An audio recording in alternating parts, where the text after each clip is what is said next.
Aujourd'hui, j'ai des invités très spéciales. From the 20s.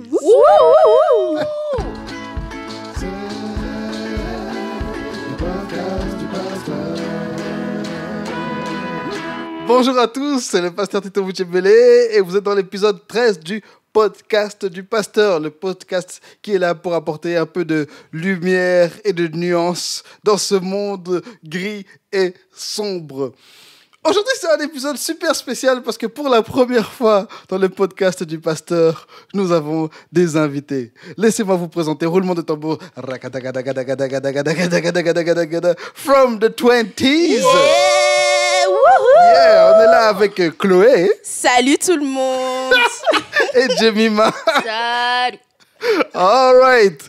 Bon, petite introduction. Hein. C'est des jeunes filles que j'ai vues grandir. Je les ai bercées. Bon, Jemima, littéralement, je l'ai vue naître.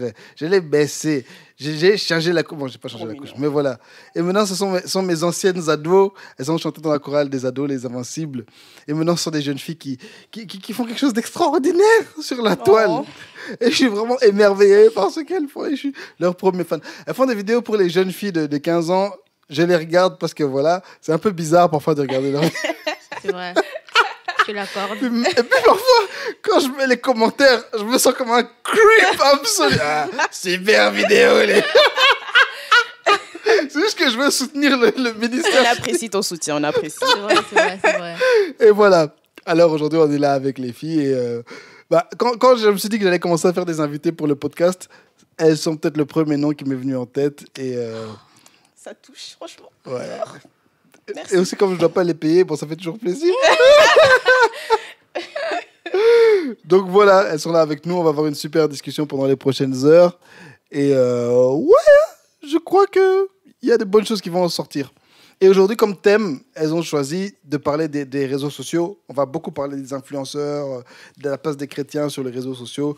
C'est une discussion non scriptée. Ce n'est pas vraiment une interview. C'est juste une discussion entre des enfants de Dieu qui veulent édifier le corps de Christ. Alors c'est parti pour... Ah oui, il n'y aura pas les trois rubriques aujourd'hui. Aujourd'hui, c'est juste From the 20s. Donc c'est parti pour le podcast From the Podcast. Let's go.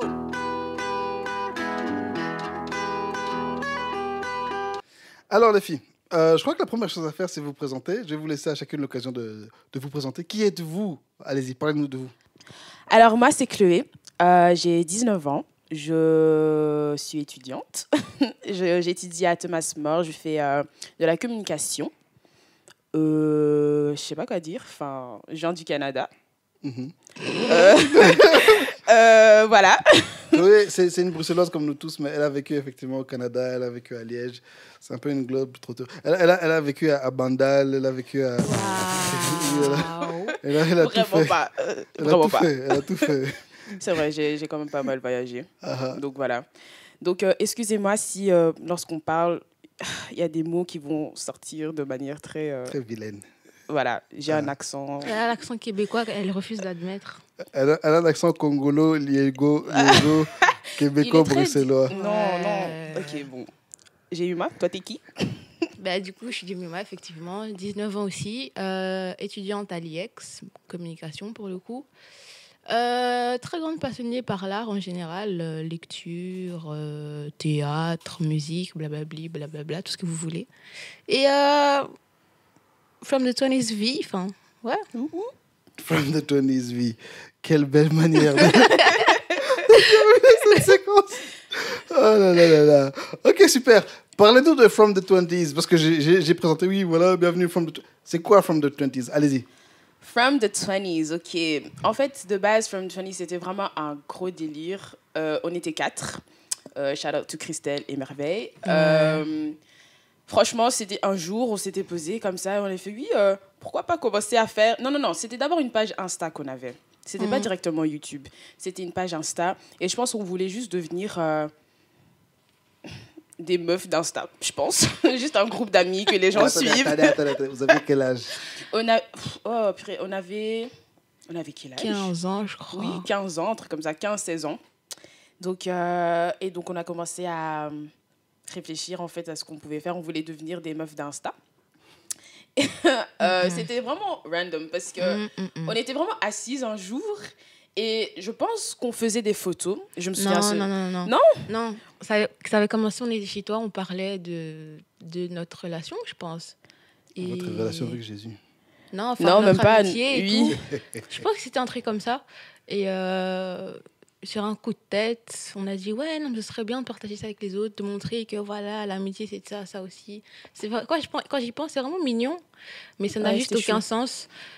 Mais comme Dieu est souverain, Amen. Oui. c'est vraiment ça. Et alors pour le nom, comment est-ce qu'on a trouvé ce nom? Franchement, des fois, je réfléchis, je me dis, ok. Donc, ça avait commencé parce qu'on s'est dit, on doit d'office avoir un nom. Et du coup, on a vraiment essayé de combiner tous nos noms, tout Vous ça, avez ça fait donnait vraiment... un brainstorming. Oui, Un oui, de brainstorming fou. très Et il n'y moche. a rien qui... C'était vraiment pas beau. Et donc, on a vraiment réfléchi à qu'est-ce qu'on pourrait faire, enfin, allez, à quel nom on pourrait avoir et tout. Alors, je sais pas, c'est qui a eu l'idée? Je sais pas si c'est moi, enfin bref, je sais pas. Donc, on s'est dit, ok, on est toutes nées en 2000. Ça doit être moi. On est des jeunes filles dans les années 2000. Qu'est-ce qu'on peut faire avec ça? Et puis, bah, il y a eu From the 20s. Et voilà. On a gardé, on s'est dit, c'est original, vraiment ça. c'est différent. Et tada! From the 20s. Et moi, la première fois que j'ai vu ça, je me suis dit, ah, je ne savais pas qu'elles aimaient les années 20. C'était vraiment... Oui, mais... ok. Attendez, vous aviez quel âge déjà? 15-16 ans. 15-16 ans. 16 ans, Ouais. c'était vraiment des bébés. Ouais. Yo. Et vous avez d'abord lancé l'Insta et puis le YouTube, c'est ça? C'est ça, c'était d'abord une page Insta. Et puis, Merveille, comme elle vient de Suisse, elle n'était pas toujours là. Et donc, bon, elle a un peu quitté le groupe. Et puis, on a commencé YouTube à 3 avec Christelle. Et puis Christelle a fait la division. Et là, elle a commencé son propre YouTube. Non, même non, pas. Les Congolais. Même pas, elle n'a non. pas fait ça. C'est juste que, enfin, voilà, pour des raisons personnelles, I Donc, guess. vous avez fait toute une vidéo là-dessus. Donc C'est je ça pense que aussi. Oui, Si donc ça vous allez la intéresse voir. plus, allez voir la vidéo sur le départ de Christelle. Mhm. Très touchant. Ok, super. Et oui, à la base, vous avez commencé avec quel type de publication en fait? C'était juste des photos. On parlait au travers des captions, les légendes. Mhm. Ouais, c'était vraiment ça. Et c'est petit à petit, vous êtes arrivé à des vidéos YouTube. Je pense que votre contenu a un peu évolué au fil des années. Mhm. Ah ouais. Et vous avez commencé vers quoi? Vous faites quoi maintenant? Et vous visez quoi en fait par rapport à votre contenu? Ok, donc les vidéos, en fait, on était vraiment all over the place. On avait plein d'idées. Mhm. Comme quoi? Donc, notre toute première vidéo... Attends, que je me rappelle un peu ce qu'on C'était a pas- fait. C'était une vidéo assise. On était assises toutes les trois à l'intro, mais il y avait des parties séparées. Donc,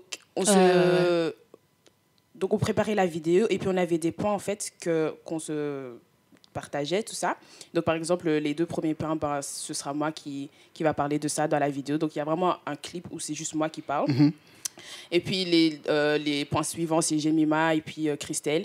Et puis, je pense que c'était une de nous qui terminait la vidéo. Je sais pas si on terminait Non, on ensemble. je sais commençait plus. et on terminait ensemble. Et je crois que la première vidéo, ça doit être un truc genre back to school. Un truc C'était comme la ça. toute première Non, vidéo la de toute l'époque, première qui est vidéo. toujours là. Hein. Je sais même plus. Je pense que Je me j'étais- souviens, effectivement, les premières vidéos, c'était ce concept où vous filmez chacune Ouais. séparément et puis après, réunissez tout. C'était intéressant, c'était original. Et là, maintenant, vous faites quoi? Un petit peu de discussion. Enfin, au fil de la semaine, on parle. Et c'est très, très, très souvent lié à une conversation qu'on aura eue. Mhm. Il y a tout plein de vidéos. Ouais, ou bien une conversation qu'on aura eue avec quelqu'un d'autre et on va en reparler toutes les deux et se dire, ah ben voilà, ce serait un bon sujet de vidéo. Mhm. Et du coup, on va faire des recherches autour de ça, trouver un verset qui va conclure la vidéo Alléluia. et tout ça. Ce qui m'amène à une question un peu divisive, c'est beaucoup de chrétiens, que ce soit dans la musique, que ce soit sur les réseaux, beaucoup maintenant font la différence, par exemple, chez les rappeurs. Certains vont dire, je ne suis pas un rappeur chrétien, je suis un chrétien rappeur. C'est-à-dire que j'ai l'art ou le contenu que je produis sur les réseaux, le contenu artistique que je produis. Ma foi affecte ma personne, mais ce qui en ressort ne doit pas spécialement être du témoignage, ne doit pas spécialement être de l'évangélisation ou de la prédication. Par rapport à ça, où vous situez-vous? Moi, je pense qu'on fait vraiment l'effort de montrer qu'on est des youtubeuses chrétiennes. Parce que on fait vraiment attention à ce qu'on dit dans nos vidéos. Et on veut vraiment toucher, en fait, les personnes. On ne veut pas que les personnes regardent nos vidéos et se disent « Ok, c'est juste 2 filles qui sont sur YouTube. Et enfin, voilà. C'est pour ça qu'on ajoute des versets.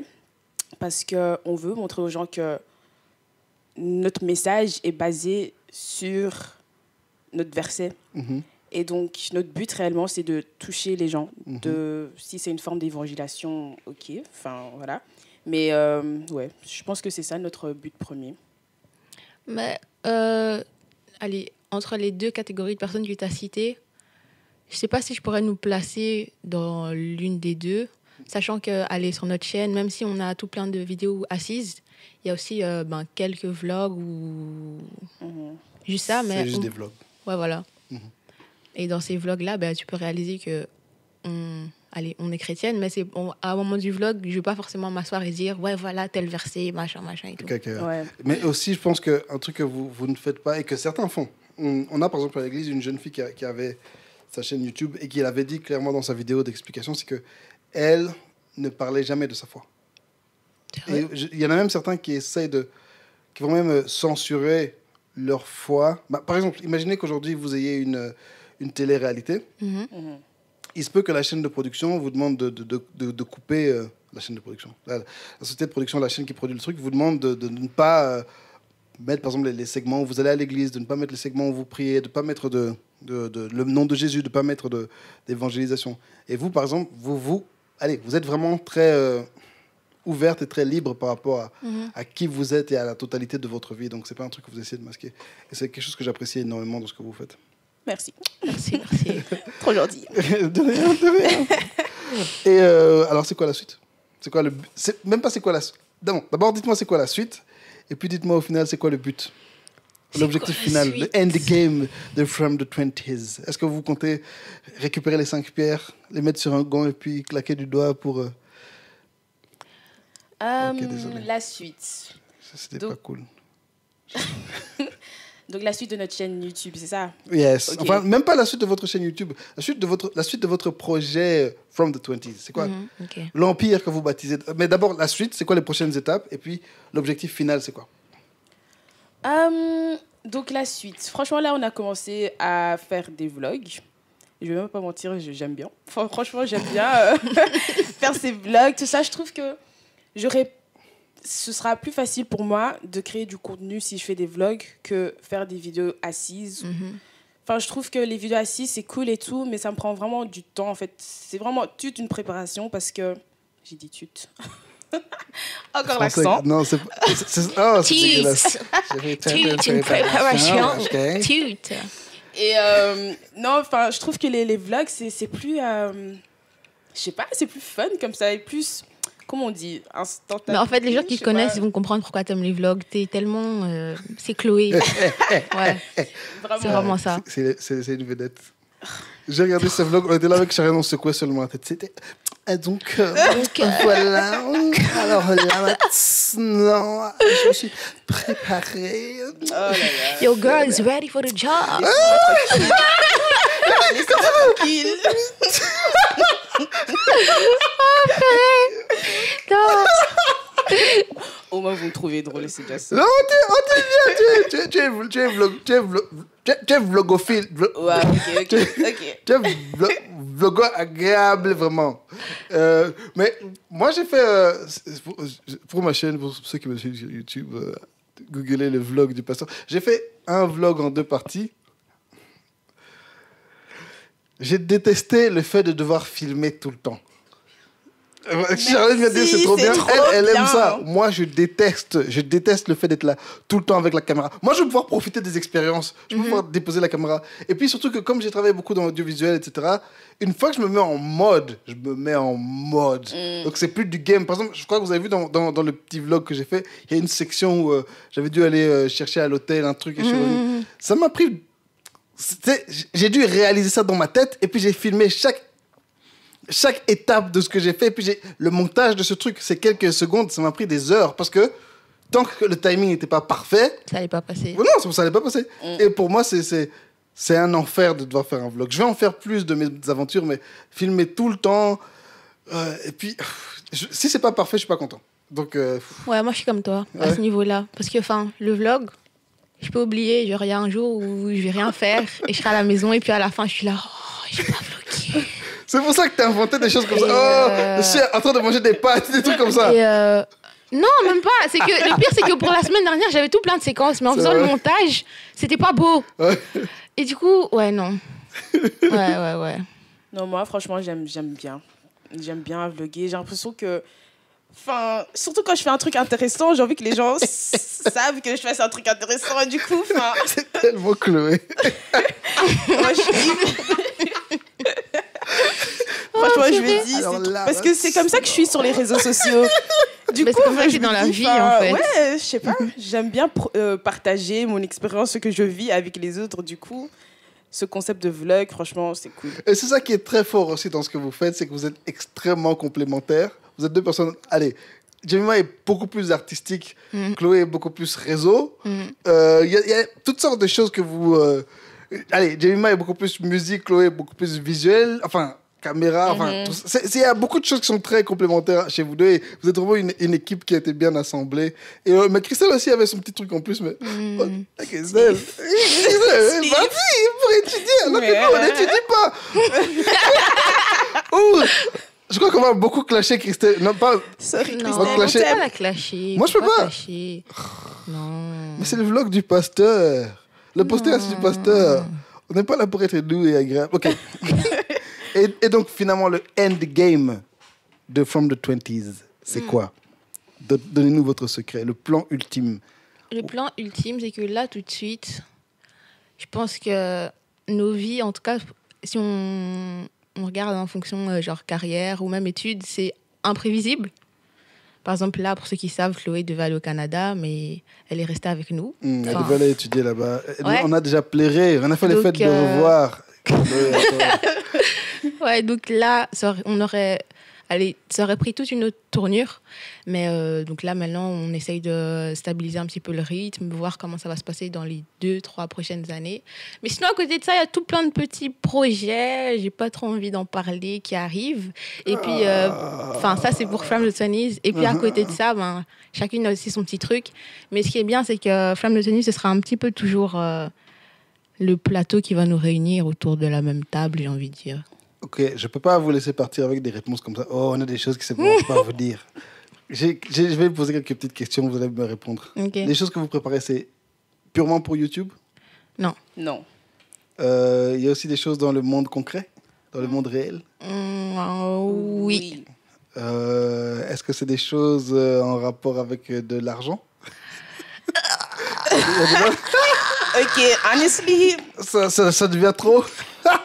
moi, franchement, Uh-huh. si plus tard au CP ou quoi, je ne vais pas dire non, enfin, obviously, mais je pense que le but premier, c'est vraiment d'être une inspiration en fait pour Alléluia. d'autres filles. Ouais, c'est ça aussi. Et j'ai l'impression que on ouvre un peu les portes aux youtubeurs chrétiens, surtout en Belgique, Yes. parce que il y en a pas en fait. Je me Il y a souviens pas l'autre beaucoup de jour. youtubeurs belges, en vrai. Je me souviens le jour, on essayait de faire une liste de youtubeurs chrétiens. Youtubeurs, oh my god. Chrétien belge. Et c'était difficile. On n'a pas trouvé beaucoup en fait de youtubeurs chrétiens belges. Ils sont plus souvent en France. Même youtubeurs belges tout court, hein, en vrai. Ouais. On a Abdel Ouais. en vrai. Ouais. En plus, maintenant, vous avez vu, il travaille pour Al Jazeera, Abdel. Mais non. Oh, il y a Moi, des- je voyais des- juste des séquences de ses vidéos. Je me suis jamais vraiment assise pour regarder. Il en a fait une sur le Congo que les Congolais ont regardé. Bien sûr. Et ouais, et maintenant, il travaille pour Al Jazeera. Il fait un peu ce qu'il faisait pour lui-même, pour AJF, on va dire. Ouais, du coup, j'en ai marre. Il y a l'évangéliste cosplay. Il est... Cosplay. Je vais vous dire... Je vais vous dire la vérité. Je vais vous dire la vérité. Non. Ça fait 1 semaine que j'attends pour placer ce... Pas cool, y a Tito. Oh, Moi, je dis c'était mais après, Cospiel. Ouais, non, parce que le truc, c'est que basically, il est en France, mais il fait beaucoup de choses en Belgique. Et donc là, maintenant, on va passer à la séquence suivante où on va discuter de quelques sujets intéressants. C'est parti.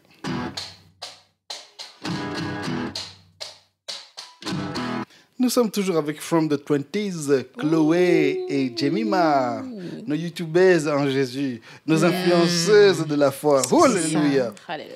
Et aujourd'hui, on voulait parler un peu justement des réseaux sociaux. Et j'ai quelques questions là, par rapport à ça, et je pense qu'elles aussi, elles ont pas mal de choses à dire. Je comptais faire un épisode tout seul sur le sujet, mais je pense qu'avoir des jeunes qui sont là pour parler des réseaux, c'est mieux qu'avoir un vieux papa comme moi. Non. Ah, quand vous tweetez, il faut... ça devient vite creepy. Vieillir, c'est compliqué. J'étais jeune avant, j'étais un jeune. J'étais un petit frère, maintenant je suis un papa. Soit on va pas rentrer là-dessus. Mais un jour, je pense que je ferai un épisode sur le fait de vieillir parce que c'est chaud. C'est Petite même question. pas si vieux que ça. Hein. C'est ça le pire. Ouais, je sais, mais dites-vous que j'ai 17 ans de plus que vous. Imaginez votre vie, rajouter 17 ans à ça. C'est vieux comme le monde. Pendant ces 17 ans, j'ai bourlingué, mais j'ai déjà, aimé. quand je me suis rendu compte que je pouvais dire il y a 10 ans, il s'est passé ça. Oh my God, c'est vrai. Wow. Vraiment, c'est chaud. C'est chaud. Mais c'est comme hier, la vidéo que j'ai envoyée sur le groupe de la louange à l'église. C'est quoi, c'est 97. Il y a 22 ans. Oh non. Et c'est des choses dont j'étais là, je me souviens. J'étais déjà pas un adulte, mais j'étais un jeune homme quand même. Là.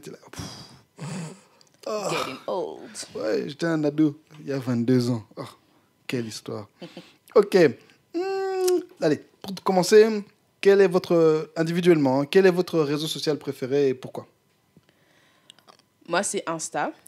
Wow. Je suis à l'aise sur Insta. Enfin, en fait, Un peu trop. oui, je suis vraiment à l'aise sur Insta. J'ai vraiment ma petite famille sur Insta. Enfin, Insta, c'est vraiment mon monde. J'aime bien poster des photos. J'aime bien les gens actifs aussi, parce que je suis de dingue. Et quand tu dis, quand tu dis poster des photos, quel genre de photos est-ce que tu postes? Des photos de toi, des quoi? Oui, je poste des photos de moi. Mon Insta, c'est vraiment moi. Enfin, Outfit voilà. of the day. De tout. Je poste des tenues, je poste mon make-up. Enfin, vraiment des trucs de meuf, quoi. Et allez, si tu devais break down tes activités sur Instagram désolé, vous savez, je suis un vieux Instagram. C'est triste. Et si tu devais break down tes activités sur Insta, ce serait quoi? 20% regarder je sais pas quoi, 10% regarder je sais pas quoi, 5% publier. Allez, on va faire en 2 catégories. Ce que tu publies sur Insta, c'est quoi, essentiellement? Ok, donc pour moi, tu as le feed et puis tu as la story. Yes. Alors, sur la story, là, franchement, je poste de tout. Ça peut être des trucs inspirants, ça peut être des trucs très random, je peux parler d'une histoire ou quoi. J'essaie vraiment de... Elle donne même cours d'anglais. Je donne cours d'anglais sur Insta, c'est vrai. Dans sa story. Enfin, oui, j'ai une petite bulle sur mon Insta. Donc, si vous voulez apprendre plus de trucs en anglais, follow me. Oui, donc je veux vraiment interagir en fait avec les gens. Et du coup, Insta a ce nouveau truc où tu peux poser des questions, tu peux demander aux gens comment ils vont, tout ça. Il y a des polls aussi, comment on dit ça en français? Des sondages. Des sondages, voilà. Merci. Enfin, ouais, en fait, j'utilise vraiment tout ce qu'il y a sur Insta parce que j'aime bien Insta, j'aime bien le réseau. Donc ça, c'est pour les stories. Et puis, pour le feed, enfin, ouais, c'est vraiment, comme j'ai dit, des photos de mes tenues, de mon make-up. Enfin... Voilà, quoi. Est-ce que tu utilises ton feed avec dans un objectif un peu professionnel? Est-ce que tu veux que ce soit quelque chose de pro ou bien c'est juste personnel, vraiment? Tu n'as pas d'objectif par rapport à ça?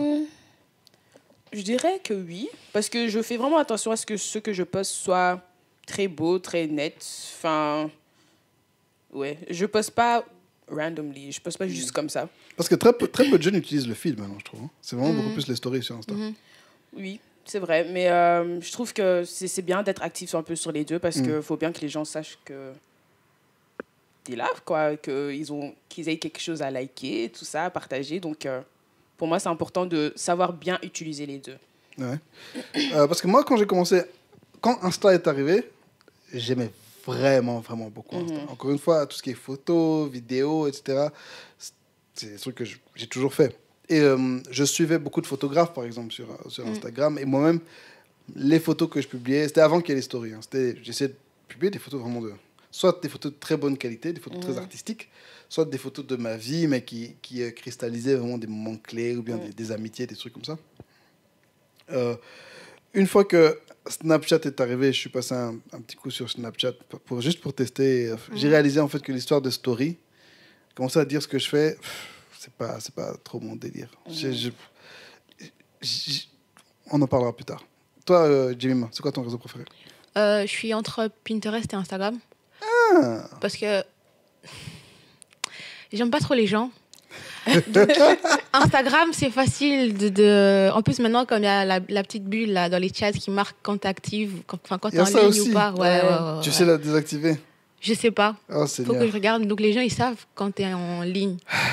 Et du coup, j'envoie des messages. Je veux bien répondre, mais il y a des personnes à qui je réponds volontairement 3 jours après. Mais je suis juste comme ça. Il y a des jours où j'ai pas envie de parler aux gens. Donc, Instagram, c'est vite fait. Je regarde... Allez, je suis beaucoup d'artistes, en tout cas beaucoup de chanteurs et tout, parce que j'aime bien tout ce qui est lifestyle, genre de tournée et tout ça. Yes. Je trouve vraiment les publications de ce type-là intéressantes. Sur Insta, je suis beaucoup sur IGTV aussi, parce qu'il y a tout plein de vidéos de là, il y a des trucs intéressants, des trucs qui ne le sont pas. C'est quoi IGTV? IGTV, c'est... le YouTube d'Instagram, j'ai envie de te dire. Basically, Sauf que là, les vidéos, elles sont postées avec le format de ton téléphone. Donc, tu dois pas... Qui poste ces vidéos? Il y a des gens qui utilisent IGTV. Qui sont ces gens? C'est des Instagrammeurs qui veulent pas être sur YouTube. Ah, ok, d'accord. C'est vraiment ça. D'accord.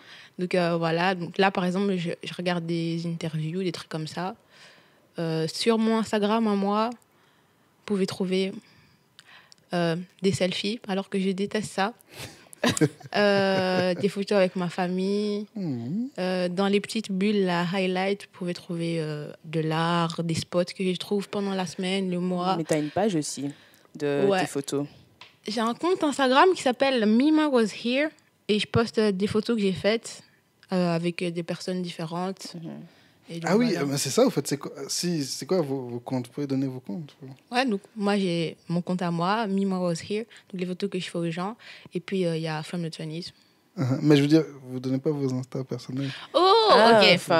Ok, moi... vous n'êtes pas obligé. Hein, Ah non, enfin... Je crois que mon public est très gentil. À part qu'ils écoutent Dadju. Mais enfin, on en parlait déjà la semaine passée. On a enregistré l'épisode 13 avant l'épisode 12. Donc, je n'ai pas encore parlé de ces Dadjuités. Mais, désolé, je me calme. Ok. Veuillez donner vos comptes. Alors, moi, mon Insta, c'est Mwanza avec un X. Donc, c'est MUANXAA. Ah oui, il y a le underscore avant le M. Donc, Comment ça s'appelle en français? Underscore. La barre en dessous, j'en sais rien. Mais attends, tu peux redonner parce que je n'ai rien compris. Donc, c'est MUAZZX. Non, oui, dis bien. Donc, underscore. Non, dis bien. At. Ok, at. Blablabla. Barre en bas. MUANXAA.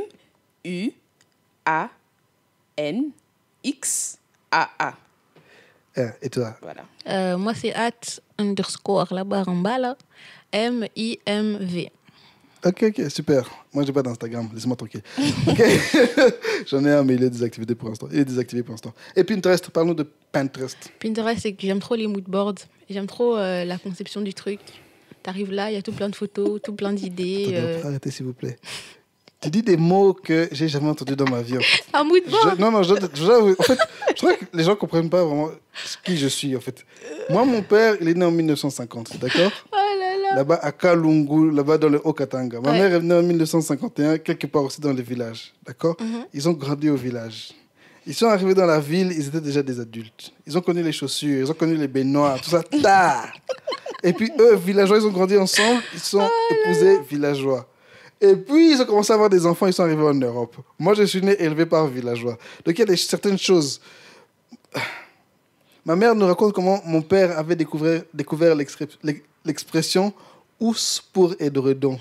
Donc, ils étaient avec un ami au Aldi. C'est pas facile. Et ils ont vu, il était écrit « ous pour édredon ». Ils se sont dit « Oh, l'affaire est grave ». Ils ont noté sur un papier. Ils sont revenus à la maison « Chérie, Enfin, je sais pas, mon père appelait pas ma mère chérie. Il l'appelait pas, en fait. Je sais pas comment il l'appelait, en fait. C'est vrai, maintenant que j'y pense. Je sais pas du tout. On a découvert un nouveau mot. Ous pour édredon. Maintenant, ma mère a dû expliquer. Non, voilà. Ok.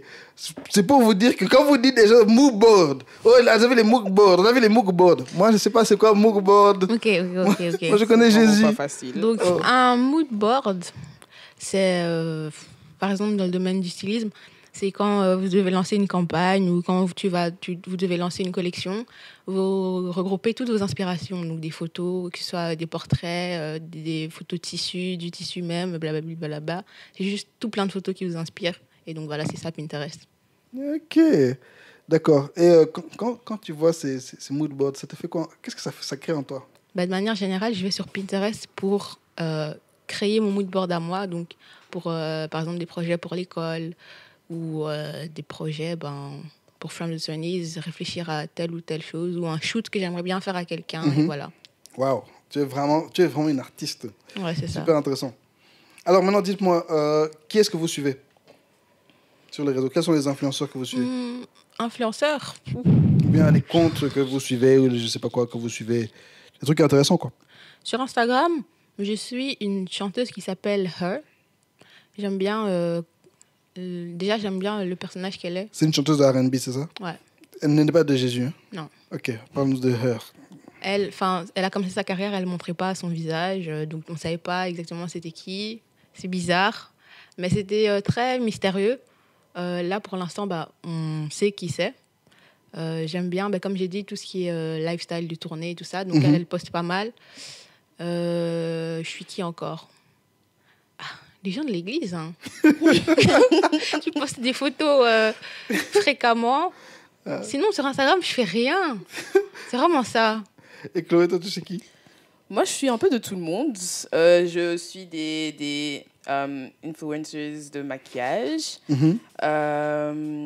comme Jackie Aina. Elle est vraiment drôle. Elle est vraiment cool. Enfin, je la kiffe, elle est vraiment cool. Il y en a que j'ai unfollow parce que...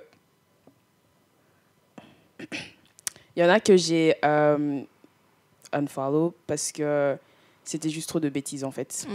Et, qu'est-ce que tu veux dire par des bêtises? Beaucoup de nudité, beaucoup de choses comme ça. Enfin, de base, c'était des personnes qui faisaient du make-up. Et puis, ça a vite déraillé. Mais c'est ça le problème avec Instagram. C'est que moi, par exemple, ce que j'aimais aussi suivre beaucoup, c'était les chaînes de cuisine, les chaînes de fitness. Et les deux, tu te retrouves avec de la nudité, en fait. Ouais, je comprends pas Instagram. En fait, non, d'un côté, je comprends, parce que la nudité a toujours vendu, et ça vend toujours. Ça apporte des likes, etc. Mais zut, quoi. Ouais, non, c'est vraiment dommage. Et sinon, je suis les gens de l'église aussi, c'est vrai. les pasteurs d'Instagram. On connaît tous, par exemple, Mike Todd, Judah Smith aussi, il est cool. Je suis des deux, stars. je les aime bien. Enfin, ouais, j'ai vraiment de tout sur mon Insta. Ok. Question. Maintenant, revenons aux choses sérieuses. Pourquoi, en fait, vous, ce que je vous ai demandé par rapport à From the 20s, je vous le demande maintenant par rapport à vous-même. Quelle est votre philosophie de publication par rapport aux réseaux sociaux? Qu'est-ce que vous vous sentez libre de publier? Qu'est-ce que vous ne publiez pas? Est-ce que vous réfléchissez avant de publier? Quelles sont vos limites, en fait? Et quelles sont vos limites et quels sont vos objectifs en termes de publication? Que ce soit sur Insta, que ce soit sur Pinterest. Moi, par exemple, mon réseau social préféré, c'est YouTube. Si je suis un YouTuber, c'est parce que j'aime vraiment, vraiment YouTube. J'aime bien regarder... En fait, je ne vais pas dire que j'aime tout sur YouTube. J'aime autant le fait que YouTube peut te suggérer des trucs qui n'ont rien à voir. Parfois, des trucs vraiment... Des chats qui jouent au piano. Voilà. Ou bien des choses scientifiques qui datent d'époques perdues. Voilà, je suis énormément de trucs. Et voilà, je suis quelqu'un... J'ai grandi en lisant le dictionnaire, en fait, et en lisant les encyclopédies. Et pour moi, YouTube, c'est... vous voyez dans la scène dans le film de Matrix, où le gars... où Neo arrive et il doit se battre contre je sais plus qui. Yes. Ah non, avant, quand on l'entraîne, on lui branche un truc dans la tête et puis il lève les yeux et dit « Je connais le Kung Fu ». Pour moi, YouTube, c'est comme ça. J'ai vraiment appris tellement de choses sur YouTube. C'est mon réseau préféré. maintenant, vous, quelles sont vos philosophies de publication, que ce soit sur Insta, sur Pinterest Ah oui, vous êtes sur Twitter? Non. Non. Twitter, c'est l'enfer. J'ai quitté Twitter. Ça fait longtemps d'ailleurs. Twitter, j'ai c'est quitté- l'enfer. j'ai C'est un quitté terrain, c'est un terrain de boxe en fait où tout le monde se fait ramasser. Enfin, Twitter. Ouais, il Twitter. suffit de dire le mauvais truc et c'est bon, t'es parti pour les 2 prochains mois. Ouais, non. Ouais. On va revenir sur Twitter après. Alors, c'est quoi votre philosophie de publication? Quels sont vos objectifs de publication? Quelles sont vos limites de publication? En fait, je vais vous expliquer. Je pense que j'en ai déjà parlé dans un de mes premiers épisodes du podcast. Il y a longtemps, quand je venais de me mettre avec Charlène, je pense. Elle m'avait posé une question. C'était tout bête. C'était, en fait, pourquoi est-ce qu'on publie des trucs sur Facebook? Mhm. Pourquoi est-ce qu'on publie des photos sur Facebook? Et ce jour-là, je n'avais pas de réponse. Je m'étais toujours considéré comme quelqu'un de très sain sur les réseaux sociaux. Et effectivement, j'ai beaucoup utilisé Facebook pour promouvoir des produits. Quand j'étais à fond dans la musique, ben, voilà, c'était promouvoir des produits, promouvoir des événements. Là, je vous parle des années 2009, 2011, 2012, jusqu'en 2013. Mais la question, pourquoi est-ce que moi, Tito, je vais publier une photo sur les réseaux? En fait, quel est mon objectif?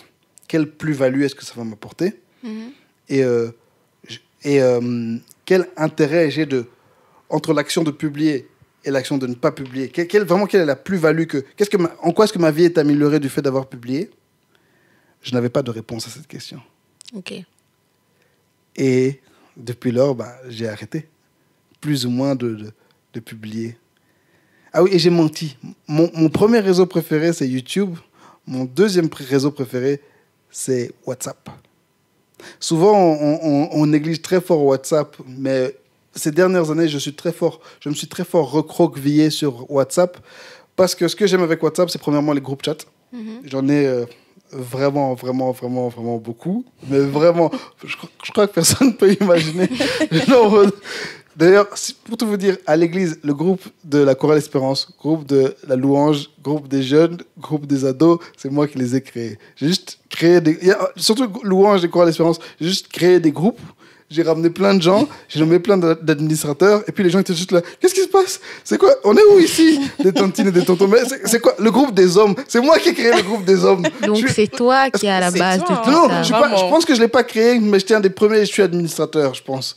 Et le groupe des hommes de la Nouvelle-Jérusalem de nationale, imaginez plein de papas. Oh là là. C'est épique. Voilà, on va pas parler du groupe ça des doit être hommes, mais quelque chose. c'est épique. Et en fait, ce que j'aime bien sur WhatsApp, c'est que ce sont des petites communautés. Ok. Des petites communautés, maximum une centaine de personnes. Le groupe des jeunes, par exemple, c'est plus d'une centaine, mais voilà, c'est une petite communauté. Si, par exemple, je veux publier une photo à moi, parce que j'ai envie que mes amis me voient. J'ai envie que les gens savent que je suis en train de faire un truc drôle. J'ai envie de faire rigoler mes amis. Je peux publier librement. Mhm. Et même sur WhatsApp, par exemple, je vais très rarement publier publiquement des photos de mon fils. Mais souvent, je vais vous envoyer sur le groupe de la jeunesse. Je vais envoyer sur le groupe des Invincibles. Ah tiens, on est avec ma femme en train de faire tel truc. Alors que pour moi, le monde n'a pas besoin de savoir ce que ma femme et moi on est en train de faire. Mhm. Quand je voyage, j'ai fait... là maintenant, genre, on avait fait 3 semaines aux États-Unis. J'ai fait un vlog. Après, le vlog est sorti. Le vlog est sorti pendant que j'y étais encore. J'ai pas mis... j'ai remis. À part dans les groupes. Dans les groupes, quand je vais manger quelque part et que j'ai envie que mes amis savent « Ah ouais, j'ai mangé dans un endroit cool », je vais le faire. Mais que tout le monde, sur Facebook, je pense que je suis à 3000... Je m'en fous que c'est 3000 personnes, Mamadou, Ouais. Koulibaly, que j'ai jamais rencontré, de Guinée-Bissau. Je m'en fous qu'ils sachent que j'ai mangé tel truc et qu'ils like et qu'ils commentent. Je dis pas que ce que les autres font est mal. Ça, c'est avec les années, avec l'âge, et étant quelqu'un d'assez exposé, j'ai appris à treasure, à chérir mon intimité, à chérir les moments passés en famille. Quand on tournait beaucoup avec stand-up, par exemple, je pense que j'en ai aussi déjà parlé dans un des podcasts, et ce que je leur disais, c'est il y a nos moments publics, on est un groupe public, etc. Là, par exemple, dire qu'on va voyager, ça fait partie du ministère, Ouais. c'est public. Mais les moments où on est à la maison en train de chiller, en train de lire la Bible, les moments où on est... quand on était au Brésil, par exemple, plusieurs fois, on a été dans des sources d'eau chaude, on a été dans des parcs aquatiques, etc. C'était tous ensemble, ministère. comment est-ce qu'on a rencontré le bishop du Brésil? Cette histoire, c'est super drôle. On nous dit, ouais, venez, vous allez aller dans un parc aquatique, etc. Ok, on arrive dans l'eau, etc. Oh, Il y a un gars qui nous passe il y a un gars dans l'eau qui nous passe une bouée et qui nous envoie de l'eau sur la tête. On dit, ah, c'est lui, le bishop du Brésil. On dit, Oh, MD. ok. Oh, bah, bonjour. ok. Bonjour. Ok, super. Et, mais ça, c'est des trucs, encore une fois, de ces voyages-là, on a fait des vlogs méga édités. Il y a vraiment des parties. Allez, on met ce qu'on veut que les gens voient pour leur édification. Un truc que je dis aussi, je veux vraiment que les jeunes vous compreniez. Moi, maintenant, allez, là, c'était dans les années 2011. Non, 2019, c'est il y a 8 ans. J'étais un jeune célibataire. Maintenant, j'ai un fils de 2 ans qui regarde mes vidéos. J'ai des neveux de... Bon, Guy Martin qui est à votre âge, hein, mais sinon, j'ai Sephora, par exemple, qui a 10 ans. J'ai des neveux qui ont entre 1 et 10 ans qui regardent mes vidéos. Il faut que ce que j'ai publié soit regardable par mes enfants. Je veux pas que dans 30 ans, mes enfants... Like, brother, are you for real? C'était quoi ça? Ouais. Et il y a cet aspect de ce qu'on met sur la toile, ça reste à jamais. Ouais. Surtout Facebook et Instagram, enfin tout ce qui est Facebook, Instagram, hein, on leur signe des contrats où tout ce qu'on fait, ça leur appartient. Ils peuvent basically en faire ce qu'ils veulent. Mais voilà, c'est pas le truc du jour. Mais ce qui nous ramène à la question, voilà, ma femme m'a dit un jour, pourquoi est-ce que tu publies des photos? Et là, ben, je vous pose cette question à vous. Pourquoi est-ce que vous publiez? Quel est votre... Allez, qu'est-ce que vous essayez d'atteindre? Peut-être pas toujours, mais parfois. Et surtout, qu'est-ce que vous n'êtes pas prêt à publier? En termes de photos, en termes de vidéos, en termes de contenu, en termes de langage, en termes de ceci, de cela. Go! Alors, comme j'ai dit tout à l'heure, moi, c'est vraiment une question d'activité sur les réseaux. J'aime bien savoir... Enfin, c'est une manière pour moi de dire aux gens que je suis là, je suis en vie, enfin... Je suis juste actif, quoi. Et quand je poste une photo, je m'assure de déjà être habillée. Je veux vraiment pas que les gens m'associent à une fille d'Insta qui se montre pour avoir des likes ou quoi que ce soit. C'est vraiment pas ça mon but, du coup. Tu n'es pas prête à sacrifier ton corps, ta pudeur, non, ta réputation vraiment pas. Pour des likes et pour des... Vraiment pas. Donc, je m'assure d'être habillée. Et puis, je continue à poster parce que les gens, en fait, reviennent vers moi et me disent qu'ils ont bien aimé la tenue que j'avais ou que le make-up que j'ai fait, ils me demandent, en fait, comment faire, tout ça. Et ouais, je poste parce que les gens sont inspirés. Ouais. Tu veux vraiment être une inspiration. Voilà, c'est ça. En fait, tu as réalisé que ton image était une inspiration. Exactement. Okay. Et du coup, c'est pour ça que je continue à poster. Mais oui, comme j'ai dit, j'évite vraiment tout ce qui... la nudité, c'est vraiment pas mon truc. J'ai pas envie qu'on me lie à ça, quoi. Et ça, c'est super important parce que ça, par exemple, toi, c'est une grosse différence entre toi et moi, par exemple. Tu as ce don, tu as ce talent qui fait que les gens sont inspirés par le fait de te voir. Moi, c'est pas mon appel, c'est pas mon don. Et là, faut comprendre, chacun a sa place, chacun a son appel, chacun a son don, chacun a son ministère. Daniel, son ministère, c'était l'intelligence, la sagesse. Esther, son ministère, c'était la beauté. Moi, je suis un... Bon, je vais pas dire que t'es bête, quoi. Moi, je me considère plus comme un Daniel. C'est mon contenu intellectuel, ou un Salomon, mon contenu intellectuel, et je pense en tout cas, et ce qui inspire les gens. Être inspiré les gens par mon apparence physique, c'est pas un truc dans lequel je me sens à l'aise. Peut-être qu'un jour, Dieu va me pousser par là, hein, mais j'ai compris maintenant que vraiment, moi, c'est mon contenu intellectuel qui inspire les gens. Et en ça, moi, je dois faire aussi attention au contenu intellectuel que je sors. Par exemple, je peux donner des conseils. Encore hier, sur Twitter, j'ai fait tout un thread, un discours aux jeunes par rapport à leur contenu, mais je dois faire attention à la manière dont je le fais. Donc, toi, autant tu dois faire attention à ton apparence. Moi, c'est vraiment la manière dont j'articule mes arguments, etc., qui est très importante sur les réseaux. Et, oui, et justement, en story, donc sur mon feed, je suis très, très propre, très belle, tout ça, mais en story, j'ai vraiment... 4 fiches. Jemima, stop the shade. 4 fiches. Oh, come on. Attends, j'aimerais que Jemima nous explique un peu qu'est-ce que tu veux dire par catfish. Non, en fait, le truc avec Chloé, c'est que la majorité des gens qui la follow et qui la regardent, en tout cas, c'est un truc qu'elle me dit tout le temps et moi, j'ai toujours trouvé ça trop marrant. C'est que sur son feed et tout, quand elle publie des photos, elle est toujours bien apprêtée, nanana. Et puis en story, elle débarque, elle a dû enlever sa perruque, démaquiller, tout ce que vous voulez. Alors, c'est juste trop marrant. Elle-même, chaque fois qu'elle commence, elle dit, mais voilà, il y a des gens qui vont me prendre pour une personne qui catfish les autres et tout, mais voilà. Donc, mais voilà. c'est absolument fantastique, en fait. Moi, je trouve ça vraiment génial. Mais c'est cool, hein. Oui, parce que... En fait, vas-y. donc les gens, ils aiment bien dire que oui, Insta, c'est vraiment une autre réalité. Et moi, en fait, j'ai pas envie que ce soit une autre réalité. J'ai pas envie que quand les gens me voient, ils soient choqués parce que sur Insta, je suis un flic, tout ça. Et alors que la plupart du temps, franchement, je suis chill, je suis même pas maquillée, je suis fatiguée. C'est tout un autre truc. Et j'essaie vraiment de trouver cet équilibre sur les réseaux sociaux parce que que je sois pas toute une autre personne, que j'ai pas toute une autre vie sur les réseaux sociaux. C'est pour ça que, comme j'ai dit, j'aime bien utiliser ce que Insta me donne. Et donc en story, je fais vraiment n'importe quoi. Pamba. Vraiment, c'est... Mais tu sais que c'est vraiment, vraiment super. C'est ce dont je parlais hier sur Twitter, c'est l'intégrité. J'en ai déjà parlé dans le podcast, encore une fois. Le fait d'être une personne complète. Yes. Ne pas arriver sur Instagram et dire je suis telle personne, et puis en réalité, derrière, tu es telle personne.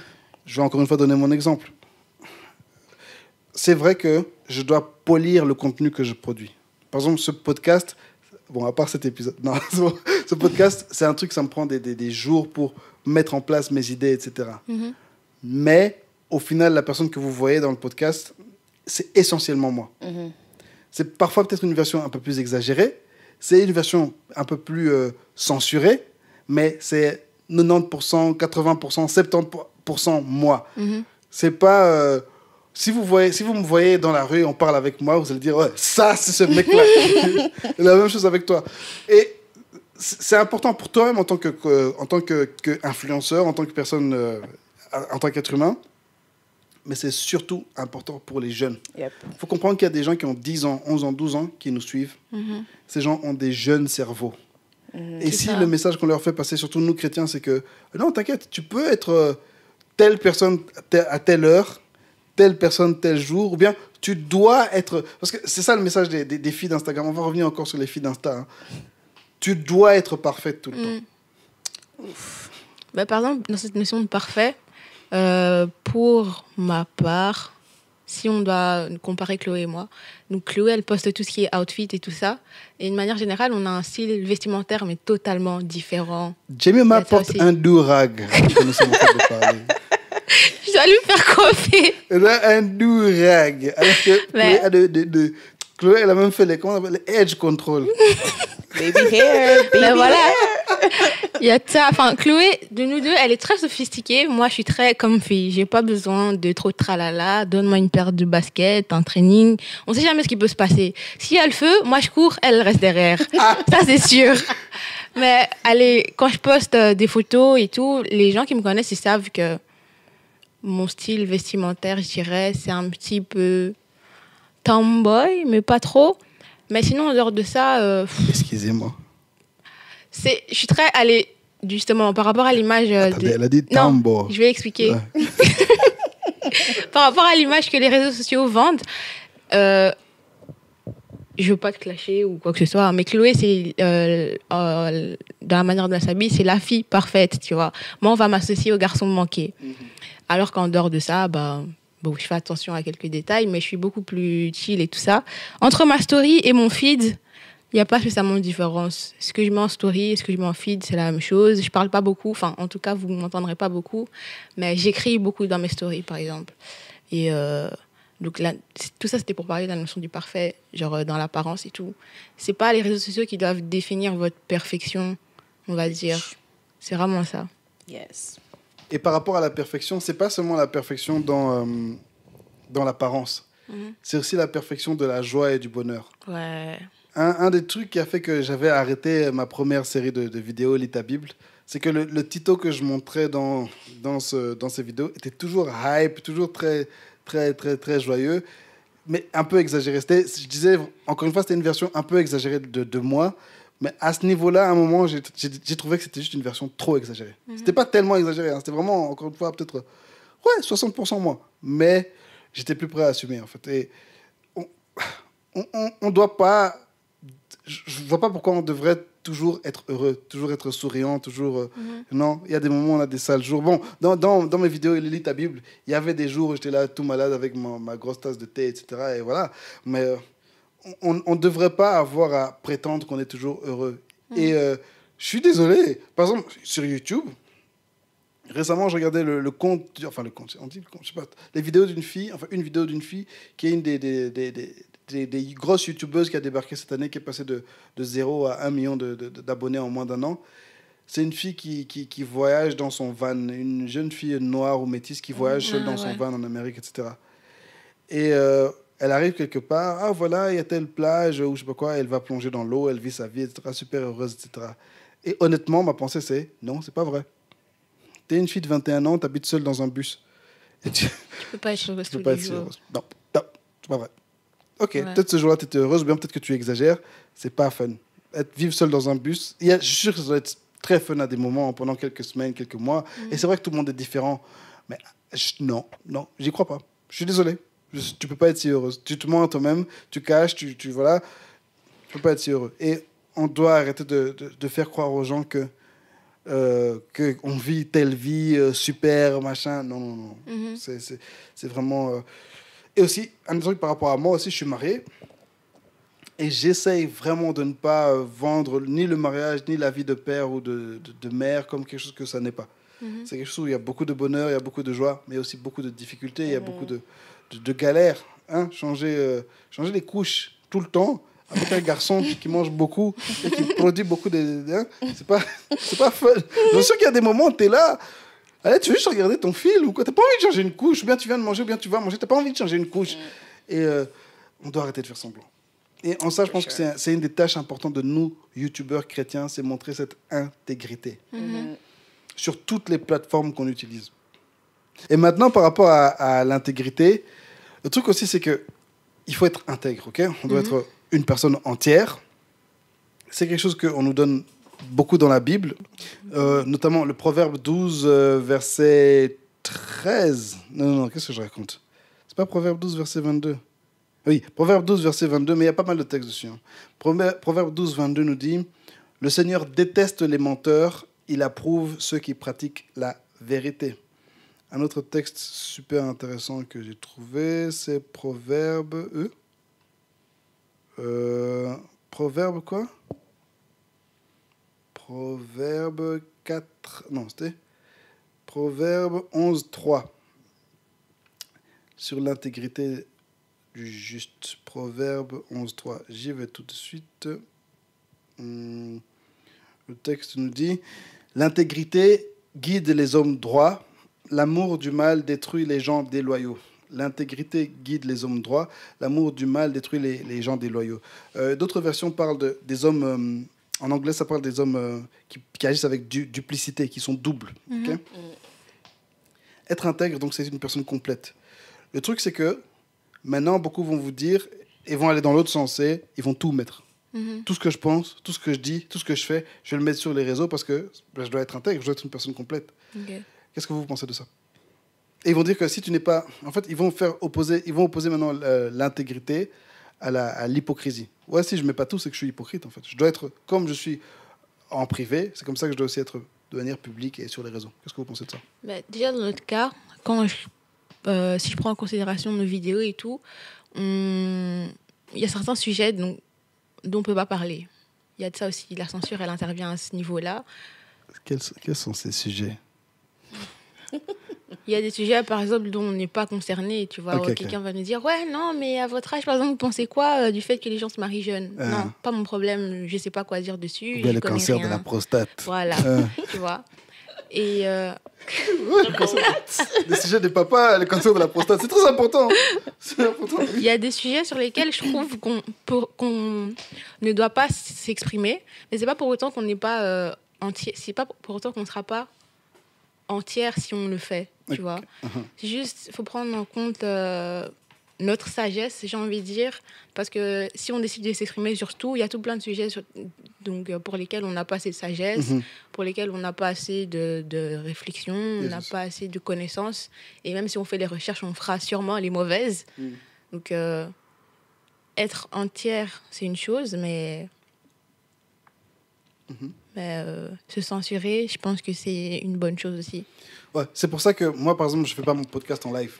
Parce que je ne veux pas dire du n'importe quoi. Je veux avoir la liberté de dire des bêtises, entre guillemets, des choses drôles, mais je ne veux pas que ça dérape. Donc, pour l'instant, je continue à le faire en version enregistrée. Et si quelque chose que j'ai dit, je trouve que c'est exagéré, ça ne me plaît pas, je vais avoir la liberté de pouvoir le couper. Ouais. Parce que le live, une fois que ça part, on sait ce qui est arrivé à certains serviteurs de Dieu. Ouais. Alors, voilà. Parce que je veux vraiment pouvoir être drôle. Je veux pouvoir être edgy, hein, dire des trucs un peu... Allez, toucher des sujets, justement, qui sont un peu controversés. Mais pour ça, je préfère prendre mon temps de faire mes recherches et ensuite avoir la liberté de dire ce que je veux et puis que ça disparaît. Et corriger au cas où. Toi, Chloé, tu penses quoi de cette tension entre l'intégrité et l'hypocrisie? Moi,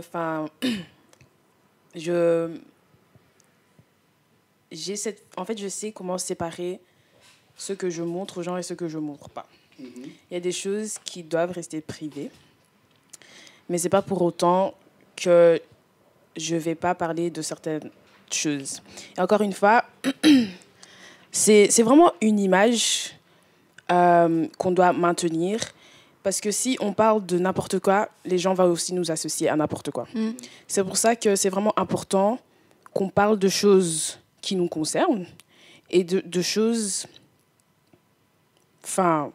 qui ne va pas nous pousser à se dérailler ou à commencer à juger ou juste dire n'importe quoi parce que on manque de sagesse dans ce qu'on dit. C'est pour ça c'est important pour nous de bien choisir de quoi on va parler et d'être totalement intègre dans tout ce qu'on dit. Donc voilà. En gros, ce qu'elle veut dire, c'est... enfin, je vais interpréter. C'est... En gros, et corrigez-moi si je me trompe, c'est... Dans ta tête, tu peux penser ce que tu veux. En privé, avec ton cercle d'amis, à la limite, dites ce que vous voulez. Mais à partir du moment où tu arrives sur une plateforme où tu peux blesser des gens, tu peux faire du mal, on peut mal t'interpréter, et surtout sachant que tu n'as peut-être pas fait les recherches, là, il faut faire attention. Sachant que tu n'as peut-être pas, comme Jemima disait, tu n'as pas encore la sagesse, fais attention. Ça, on a parlé, là, on parle beaucoup des idées, des textes, etc. Même par rapport aux photos, par rapport aux vidéos, etc. Ouais. Je pense qu'il y a une vie privée. Allez. Oui, c'est ça. Mais on n'a pas besoin de tout savoir, par exemple. Ni de tout voir. Même, même nous, en tant que... Parce qu'on est les followers de quelqu'un d'autre aussi. Même nous, en tant que followers, il y a des trucs où je me dis, pourquoi il ou elle nous a montré ça? On n'en a pas besoin. Vraiment. J'expliquais encore tout à l'heure à Charlène. Une jeune, je suis assez sûr que c'était une jeune de l'église qui a retweeté un truc. C'est une photo de partie générale, enfin, on va dire le pelvis d'une femme. C'était une chaîne qui fait des wax, enfin, comment on appelle ça, les bikini wax. C'est des gens qui font ça. La personne a retweeté ça. Ouais, quand est-ce que vous venez faire ça à Bruxelles? T'es pas obligé de le retweeter. Pose-toi cette question dans ta tête, tu vois? Ok, ouais, d'accord. C'est pas mauvais. Je veux dire, c'est un service qui est utile, d'accord? Je trouve que personnellement, les gens qui font ça, il y avait de la censure quand même dessus. Les gens qui font ça, je pense que j'aurais pu plus censurer. Mais toi, t'es chrétien. Là, je te suis. Je suis ton pasteur. Je veux pas. C'est ça, quoi. On voit ça dans un groupe d'amis de filles. Ils demandent si vous ne connaissez pas. Enfin. Voilà. Comme j'ai dit, c'est vraiment, il faut savoir séparer en fait ce qui reste privé et ce qui reste public. C'est vraiment ça. Il y a des trucs qui doivent se passer seulement dans la toilette ou dans la salle de bain. Et voilà. Ouais. Il y a des trucs qui doivent se passer seulement dans la chambre à coucher. Ouais. Et il y a des choses qui peuvent se passer sur une estrade. Il y a des choses qui peuvent se passer. Allez, vous savez que la reine d'Angleterre va aux toilettes. Oui. Bah oui. Un snap. Par contre, je pense que cette vidéo fera des milliers de vues. Non, t'imagines des milliards. Des milliards. T'imagines une personne qui la suit aux toilettes? Mais c'est parce que les gens ont été abrutis, c'est comme ça qu'elle va faire autant de vues. C'est vraiment ça. Mais le truc, c'est que la nudité et le choc sont vendeurs. Et c'est pour ça que tout à l'heure, je parlais des jeunes cerveaux. Quelqu'un qui a 10 ans, et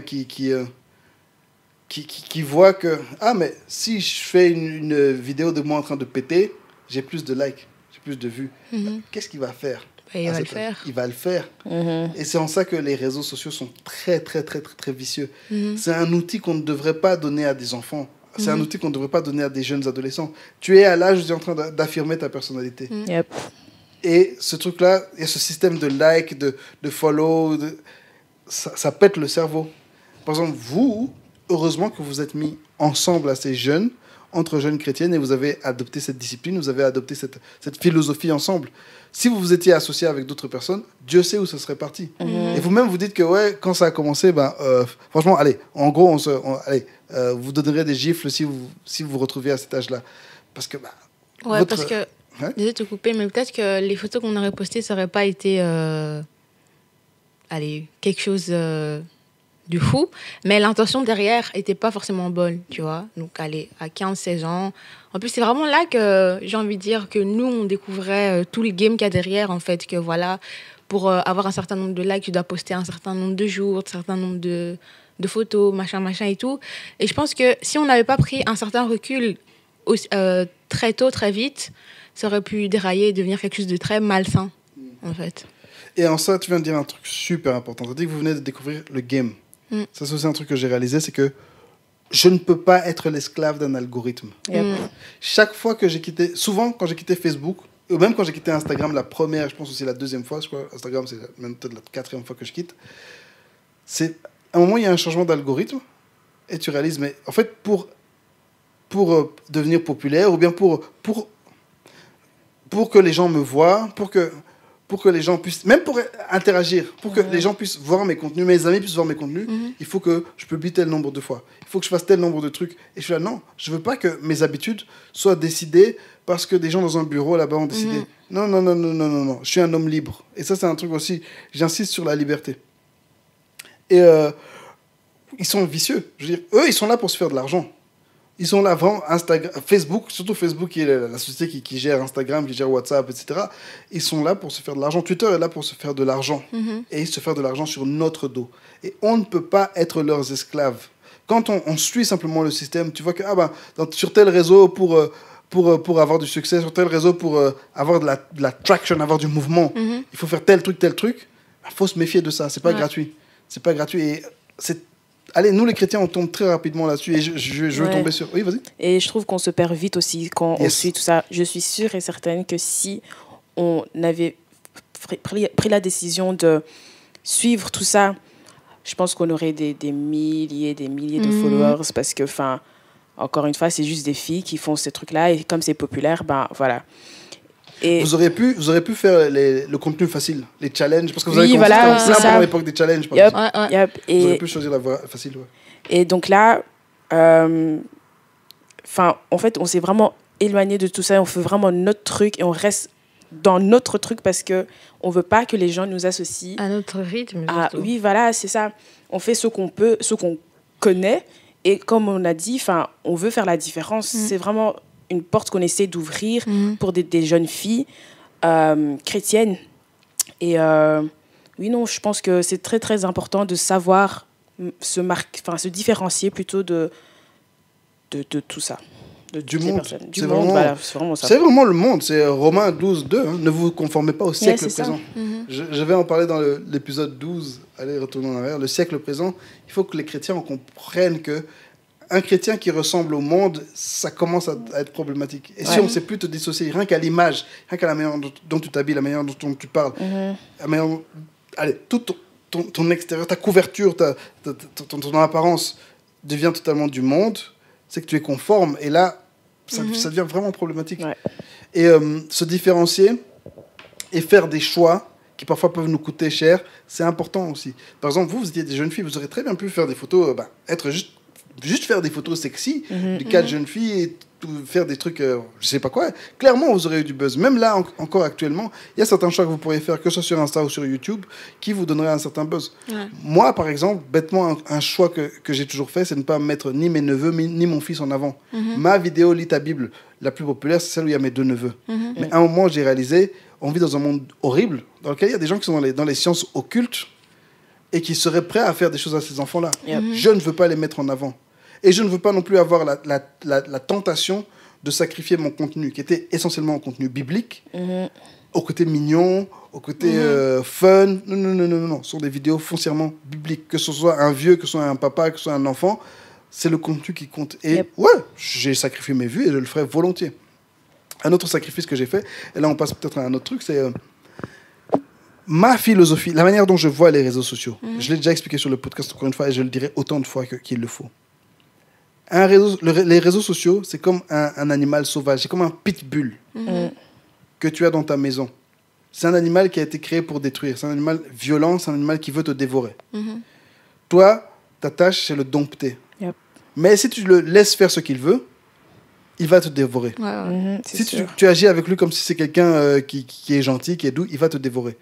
Et c'est pour ça que quand je vois que mon utilisation, quand je vois que le réseau commence à me dépasser, quand je vois que je viens sur Facebook pour chercher du fun ou chercher des problèmes, quand je vois que je viens sur Insta et je traîne un peu trop longtemps sur tel compte, je traîne un peu trop longtemps sur tel truc, je commence à critiquer, quand je vois que l'utilisation du réseau commence à me dévorer, ou bien sur Twitter, par exemple. Moi, j'avais ça avec Twitter. C'est pour ça que j'ai quitté. En fait, Twitter, quand j'avais mon compte Twitter, j'étais vraiment une autre personne. Et c'était un peu avant que je connaisse Jésus pour du vrai, tout ça. Mais j'étais vraiment une autre personne. En fait, Twitter, c'est soit tu bouffes ou soit tu te fais bouffer. Et moi, j'étais la personne qui bouffait. Parce que je voulais pas que les gens me bouffent. Parce que Twitter, une fois qu'on t'attrape, si c'est toi la cible... Ouais, non, c'est vraiment... Tu peux nous donner un exemple parce que je vois vraiment pas de quoi il s'agit. En fait, donc tu peux par exemple poster un truc et puis tu auras des gens qui vont venir, qui vont retweeter. Enfin, tu vas juste buzzer un peu sur Twitter. J'ai un exemple. Par exemple, là maintenant, il y a eu cette fameuse Miss France Noire. Et il y a une jeune fille de l'église, moi c'est pas sur Twitter, mais elle a mis sur Insta, ouais, de toute façon, la Miss blanche était plus belle que la noire. Donc les gens risquent de retweeter ce tweet, et puis maintenant des gens vont venir l'attaquer. Oui, c'est ça. Okay. Et donc... personne n'a envie d'être dans cette situation où les gens t'attaquent parce que tu as tweeté un truc, tu as donné ton avis. Enfin, Twitter, en fait, me rendait méchante, me rendait vraiment désagréable. Je disais vraiment plein de bêtises. En plus, j'avais vraiment du n'importe quoi sur mon feed. Enfin, et tu passes ton temps à scroller. Enfin, je pouvais passer des heures et des heures sur Twitter parce que c'était drôle. Parce que quand je voyais que les gens se moquaient de quelqu'un, enfin, moi, ça me faisait rire. Du coup, voilà, je retweetais des bêtises. Enfin, c'était vraiment n'importe quoi. Et à un moment donné, je me suis dit, OK, trop, c'est trop. Je dois me séparer de ce réseau-là parce que ce réseau me rend mauvaise, en fait. Et ouais. Moi, en fait, hier, je sais pas, la goutte a débordé le vase comme ça. Quand je suis revenu sur Twitter il y a quelques semaines, je savais qu'un truc que je devais faire... Bon, je me suis jamais déconnecté de Twitter, mais j'y allais juste pas. Un truc que je devais faire, c'était déjà unfollow la plupart des jeunes de l'église. Parce que la plupart sont sur Twitter, c'est des païens. Je veux dire, si vous allez sur leur truc, leur feed, il y a presque rien de chrétien. Et il y a des choses païennes, voire très païennes. Encore, il y a une vidéo d'une jeune fille qui est en train de danser quasiment nue, une jeune fille de l'église, elle est juste là en train de danser. Enfin, on voit, allez, le truc s'arrête juste au-dessus de sa poitrine, mais basically, elle est nue. Dans sa salle de bain. Des trucs comme ça, ouais, c'est pas chrétien, il n'y a pas Jésus là-bas. Plusieurs trucs que j'ai compris. Premièrement, j'ai parlé des algorithmes. Comprenons que certains réseaux ont des algorithmes forts. Twitter n'a pas un problème d'algorithme. Ça, c'est Facebook. C'est très... non, pas Insta, c'est vraiment... Facebook est très fort dirigé par l'algorithme. Twitter est dirigé par la culture. Il y a une culture du réseau. Dans laquelle tu dis un truc choquant, tu publies une photo de toi qui est canon, tu dis un truc très drôle, tu dis un truc très profond, mais vraiment très profond, tu vas être retweeté. Et ça fait plaisir. Voir que tu as dit un truc que beaucoup de gens ont liké, beaucoup de gens ont republié, ça fait vachement plaisir sur Twitter. Okay? Et l'autre aspect de la culture de Twitter, c'est tu retweets des trucs. Tu dis, si tu retweets un truc que quelqu'un a mis qui est bien, les gens vont retweeter ce que tu as fait, et ça fait du bien. Et ça fait du mouvement sur ta page, etc. Et j'ai compris que par rapport à Twitter, ces jeunes-là étaient dans cette culture. Et à cause de ça, je les ai coupés. Parce que premièrement, je veux pas avoir... Je suis pas quelqu'un de très curieux. Je m'en fous de la vie privée des gens. Mais je ne veux pas être souillé. Je veux pas être souillé. Je les aime bien, donc j'aimerais bien savoir ce qu'ils font, etc.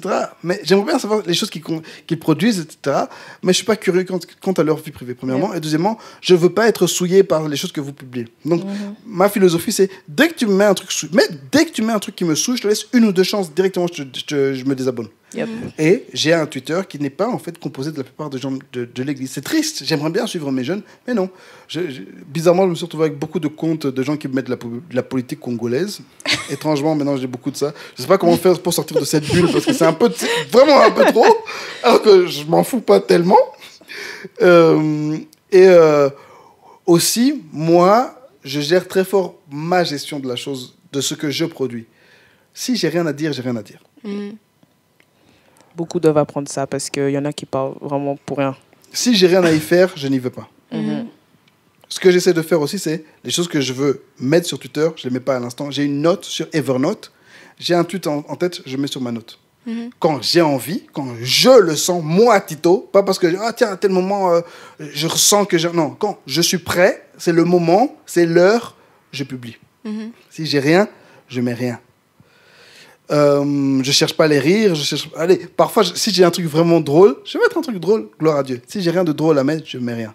Je suis plein de comptes bibliques, par exemple, je suis plein de comptes intéressants. Je vais juste bêtement retweeter ce qu'eux mettent, sans aucun orgueil, parce que j'ai rien à dire un jour. Je mets rien. Allez, si quelqu'un est touché par ce verset, qu'il soit touché. Mais moi, j'ai rien à dire, j'ai rien à faire. Donc, j'essaie vraiment de ne pas être dévoré par la culture de la chose.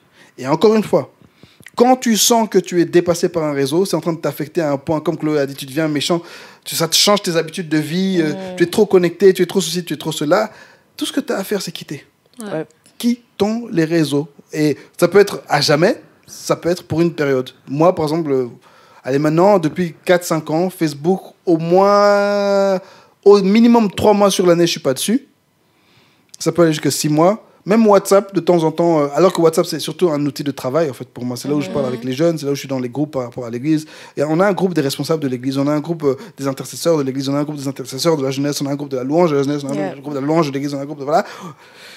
Mais à des moments, je dis, même le ministère ne doit pas prendre l'avantage sur ma santé mentale. C'est super important. Voilà. La santé mentale. Oh. La santé mentale, le bien-être mental, pouvoir se regarder dans le miroir, savoir que ce que j'ai publié là, c'est vraiment moi. C'est pas parce que je passe par tel truc ou quoi. Par exemple, moi sur WhatsApp, peut-être que je sais que certains ont constaté ça. Il y a des soirées où je suis vraiment là en train de chercher les problèmes. Yes. Oui, c'est la vérité, c'est la vérité. Il y a des soirées où je suis en train de chercher, où en fait, c'est pas que je suis en train. Peut-être parfois je cherche, mais sur WhatsApp, je cherche. Non. Sur WhatsApp, je suis là et je me dis. Enfin, pas que je me dis ça, hein. C'est un truc que, avec l'âge, je sais, je me connais, je sais que là, je suis dans le mood où, en fait, là, tu es en train d'attendre que quelqu'un fasse un truc qui soit un peu décalé et tu vas le rentrer dans l'art. Ouais. Pas méchamment, mais avec un humour qui n'est pas nécessaire. Un humour qui fait plus pleurer que rire. Je sais que certains vont rire parce qu'ils sont méchants ou qu'ils sont très innocents. Mais ça va peut-être pas faire du mal à quelqu'un, mais ça peut faire du mal à quelqu'un et ça ne part pas d'une bonne intention. Yep. Je suis pas en train d'essayer d'édifier, je suis même pas en train d'essayer de faire rire, je suis en train d'essayer de faire une petite pique qui chatouille un peu. Et dans ce genre de moment, j'essaye vraiment de déposer le téléphone. J'essaye de... D'ailleurs, souvent, il y a des gens qui vont me dire « Ok, le moment est de déposer le téléphone. » Et tu commences et tu réponds plus jamais, alors que dans le groupe, les gens s'incendient là-bas. Il fait vraiment... C'est vraiment pas cool. ça. Tu dois arrêter de passer la petite vraiment. Il y a des jours où c'est dans un mauvais esprit, et il y a des jours où c'est vraiment juste... Je suis comme ça. J'ai grandi dans une famille où tout le monde est là, on a juste la tchatch. Il y a des jours où j'ai juste envie de rigoler. Et voilà. Et puis, oui, il y a des jours où j'ai envie de rigoler, où les gens font escalader les choses à un niveau... Ah oui, il y a aussi un truc par rapport à moi, c'est que rarement, je suis pas quelqu'un de... Je vais rarement me moquer de quelqu'un méchamment. Par exemple, je vais pas me moquer d'un gros. Ouais, toi t'es gros. Non. Je vais me moquer d'un mince. S'il se comporte comme un gros, par exemple, je vais me moquer de lui. Bien, si le jour où le mince est gros, je peux me moquer de lui parce que de toute façon, il est mince. Déjà, j'aime me moquer de quelqu'un juste vraiment pour se moquer. Mais le problème, c'est que tout le monde n'est pas comme ça. Et parfois, ils vont prendre ce que j'ai fait et l'emmener à un autre niveau. Et là, ça craint. C'est pour ça, les réseaux, c'est vraiment du travail, hein, mine de rien, parce que tu veux dire un truc, les gens ils vont tête déformer derrière. tout ce que tu dis. c'est vraiment... Ça demande beaucoup d'efforts, hein, C'est du franchement. travail. C'est du travail. Par exemple, si tout ce que tu nous dis dans le groupe de la jeunesse, tu le fais sur Twitter, ça va pas passer. Mais dans le groupe de la jeunesse, nous, on te connaît, tu vois, donc on sait que tu es comme ça. Quand il y a un nouveau qui arrive, on leur laisse le temps de s'habituer, ou même nous, les autres, on intervient, on lui dit, non, t'inquiète, c'est comme ça et tout. Et on sait que, Les âmes comme tu as dit... sensibles. On sait que, comme tu as dit... Quoi? Ton humour n'est pas méchant. Enfin, tu te moques pas méchamment des gens. En tout cas, moi, je trouve. Ouais, c'est gentil.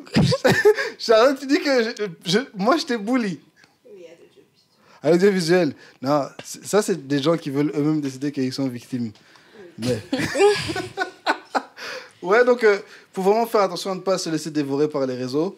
À être une personne intègre, une personne complète. La personne que tu es en privé, c'est aussi la personne que tu dois être en public. Mais... et la personne que tu es dans la vraie vie, c'est aussi la personne que tu dois être sur les réseaux.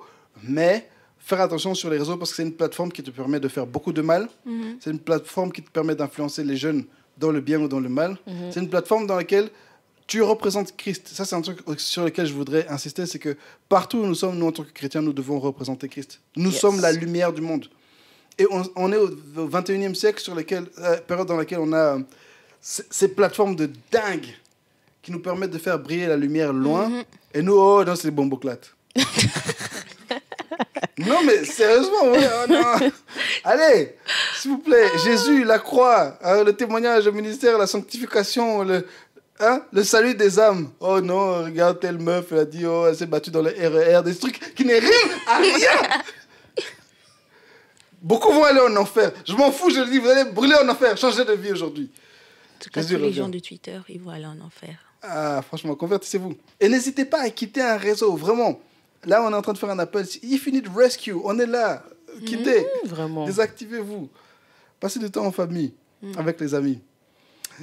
Notre temps est fini. En tout cas... J'ai une dernière question pour toi. T'as une question? Oui, Oui. Est-ce que tu te considères un influencer? Est-ce que je me considère comme un influenceur? Oui, mais je fais des gros efforts pour le faire. Par contre, est-ce que je me... allez, mon YouTube, c'est une plateforme d'influence, clairement. Mon Facebook, parfois. Facebook, c'est un truc semi-privé dans lequel je mets ce que je veux. Mon WhatsApp, je veux dire sur les stories WhatsApp, parfois oui, parfois non. Mon Twitter, oui. Donc voilà, c'est un peu comme ça que j'ai séparé les choses. Vraiment, mon Twitter, mon YouTube, c'est des instruments professionnels. Facebook, c'est des grosses plateformes, mais je vous avoue que mon Facebook, je ne sais pas trop quoi en faire.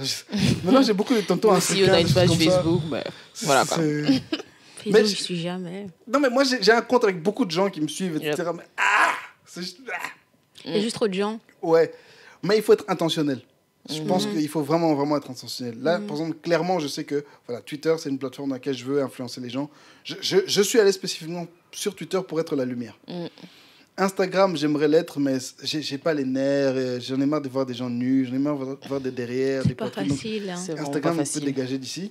Et j'ai pas le temps, ça prend de la place, il faut des datas, des choses comme ça. Je suis pas si beau, comment ça mettre des photos. Je veux pas mettre des effets, et puis les gens maintenant ils ont des oreilles, des chiens, des choses comme ça. Je sais pas, je veux pas tout ça. Donc Instagram qu'il aille là-bas, un jour peut-être je reviendrai quand j'aurai des gens qui vont bosser pour moi. Donc voilà, je pense qu'il faut être intentionnel. Vous considérez comme des influenceuses?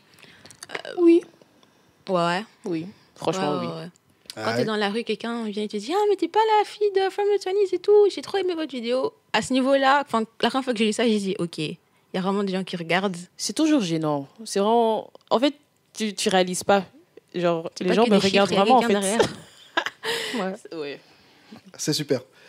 Personne ne vient jamais m'arrêter dans la rue parce que... je vous ai dit, je suis pas si beau. J'ai pas ce genre de beauté. Puis je ressemble un peu à un ours parce que j'ai la barbe.